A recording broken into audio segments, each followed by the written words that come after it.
Faith is a huge issue for a lot of people who lose someone. You've lost somebody and you wonder what happened to them.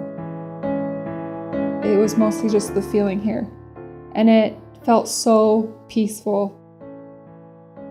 It's very important for youth to feel like they are the most important person at that time. I mean, we may say, oh, they're so egotistical, they're so conceited. No, they're not. They're very insecure. So that was something I hope I was able to do, help them feel important.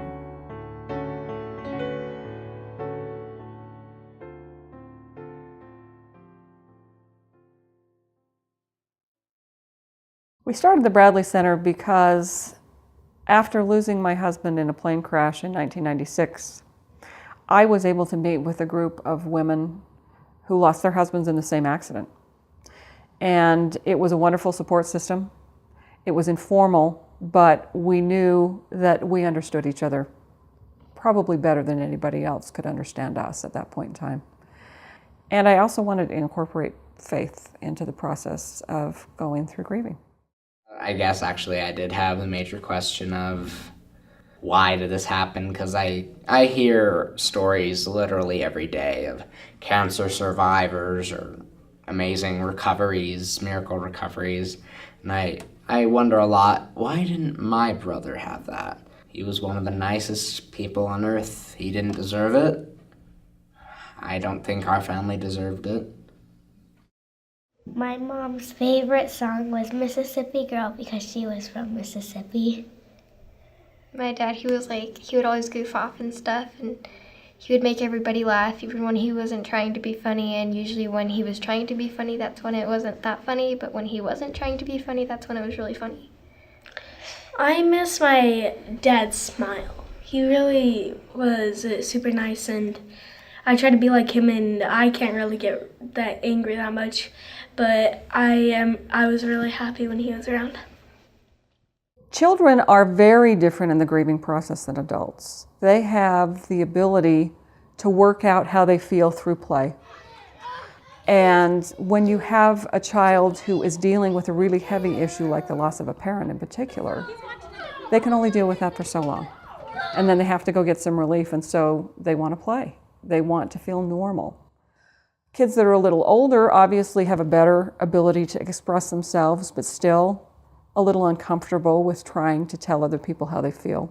And so they tend to do more with artwork, structured kinds of projects, and things that allow them to be creative or get out what we call big energy.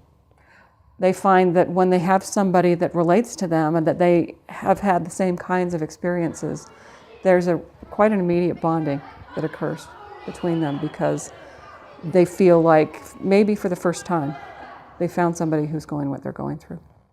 I wanted them to share. I wanted them to know that they could trust me and I would get help for them, that they were number one, not me, and not what had gone on in my life.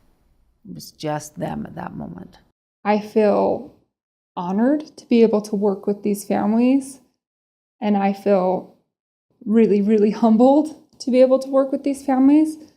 Even though people are talking about some of the most sad, terrible things that they've ever experienced in their life, the feeling in the circle is still good. Once my dad died, I was waiting for somewhere that I could talk to somebody about and not feel uncomfortable. And I remember going to school and I would try to talk to my friends and it just felt wrong. So when I came here, I was really, really excited and I love it. I was actually kind of happy because I thought that now I can actually let it out. I don't have to keep it in. I thought they were just going to make me cry, make me feel a little bit worse. But after I came here, I felt really happy, and I was wrong because they actually make me feel a lot better. Who I've met at the Bradley Center are Bradley Center friends now. They are the people I look forward to seeing and hearing from. And they're new friends, but they're somewhat better friends in a way because they have been through some of the same things I have. So they sort of know what it's like to lose a family member or a really close friend and still be able to smile and laugh and move forward in life. One of the things that we talk about often at the Bradley Center is what we call the metaphor of the sunflower. When my husband was killed in a plane crash in 1996, there was on board the plane a man who had a pocket full of sunflower seeds. No one knew that at the time, and when the plane crashed, it left a huge, black, ugly spot on the earth that was covered with wreckage. It burned. It was black and ugly and dark. Several months later, I visited the crash site. And in the place of that black, ugly spot, there were sunflowers growing all over the hillside where that plane had crashed. And I thought to myself as I looked at that, there is something positive and good that can come out of very dramatic, ugly tragedy. And that's what we hope happens with people at the Bradley Center. What we want them to do when they come to the Bradley Center is plant a seed, and we make it analogous to the sunflower seed. They water it with tears, they plant it in faith.